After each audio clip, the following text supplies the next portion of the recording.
ఉదయకాలం ఈ దినం దేవుని వాగ్దానం చూస్తూ దేవుని నామాన్ని మహిమపరుస్తున్న ప్రియాతి ప్రియ దేవుని బిడ్డలందరూ ప్రత్యేకమైన వందనాలు దేవుని బిడ్డారు. ఈ దినము దేవాది దేవుడు మనతో ఏం మాట్లాడుకుంటున్నాడు చూద్దాం. పరిశుద్ధ లేఖన గ్రంథం నుంచి నిర్గమాకాండం 34వ అధ్యాయం 7వ వచనం చదువుకుందాం. ఆయన 1000 మందికి కృప చూపుచు దోషములను అపరాధములను పాపములను క్షమించును గాని ఆయన ఏమాత్రములను దోషులు నిర్దోషులుగా ఎంచక 3-4 తరముల వరకు తండ్రుల దోషములను కుమారుల మీదకి రప్పించునని ప్రకటించాను. ఈరోజు దేవుడు బిడ్డలారా, దేవుడు ఇచ్చిన బలమైన వాక్కు నీకు 1000 మందికి కృప చూపించువాడని నేనని తెలియజేస్తున్నాడు. దేవుని బిడ్డలారా, మరి కృప విలువైనది, కృప శ్రేష్టమైనది. కృప అంటేనే ఎన్నిక లేని వారిని ఎన్నికైన వారిగా చేసేది కృప, అర్హత లేని వారిని అర్హులుగా చేసేది కృప. కాబట్టి దేవుడు అంటున్నాడు, నేను 1000 మందికి చూపిస్తాను, అనేక మందిని ఆశీర్వదిస్తా, అనేక మందిని హెచ్చిస్తా. అయితే పాపములను, దోషములను, అపరాధములను కూడా క్షమిస్తా. ఎందుకంటే ప్రేమ కలిగిన దేవుడు, కృప చూపించేవాడు, హెచ్చించేవాడు, ఆశీర్వదించేవాడు, మన బాబు మన మేలు కోరేవాడు ఏమంటున్నాడంటే నేను క్షమిస్తా, మీరు తెలిసి తెలియక చేసిన ప్రతి పాపాన్ని నేను క్షమిస్తా.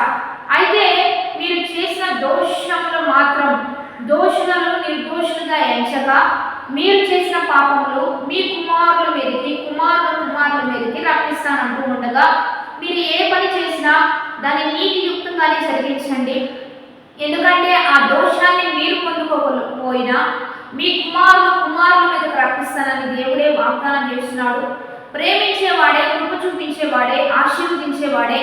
కానీ మీరు ఒక పొరపాటు చేస్తే, మీరు ఒక వ్యతిరేకత జరిగిస్తే, మీరు ఒక దోషాన్ని చేస్తూ ఉంటే దాన్ని పొందుకున్న వారు ఎంతగానో నలిగిపోతారు, ఎంతగానో నష్టపడతారు, ఎంతగానో వేదన పడతారు. కాబట్టి దేవాది దేవుడు అంటున్నాడు, దానికి నష్టపరిహారంగా మీ దోషాన్ని మీ కుమారుల మీదకు నేను రప్పిస్తా.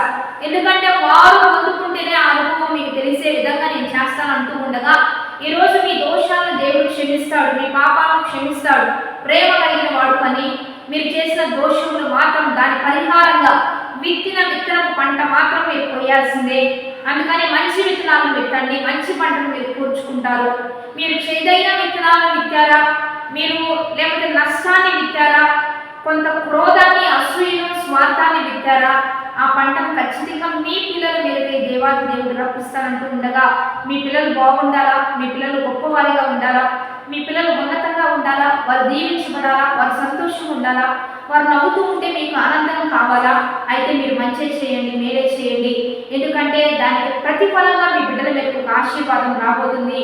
నీతిమంతుని పిల్లలు తదనంతరం ధన్యులవ్వాలి, వారి ఆశీర్వాదానికి అర్హులవ్వాలి, దీవెనలకు అర్హులవ్వాలి, వారు గొప్పవారు కావాలి.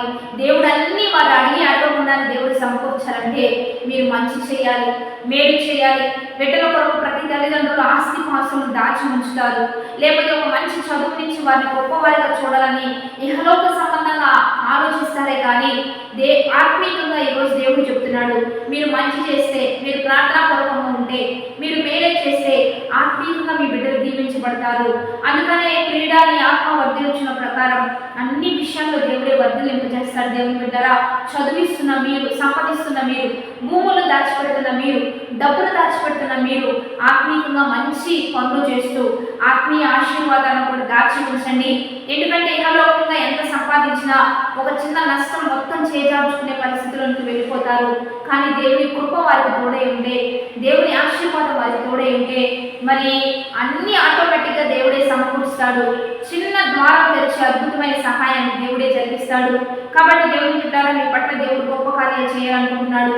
దావీదుని హెచ్చించింది కృపే, అబ్రహాముని విశ్వాసకు తండ్రిగా మార్చింది కృపే, కాబట్టి యాకోబుని దీవించింది ఈ కృపే.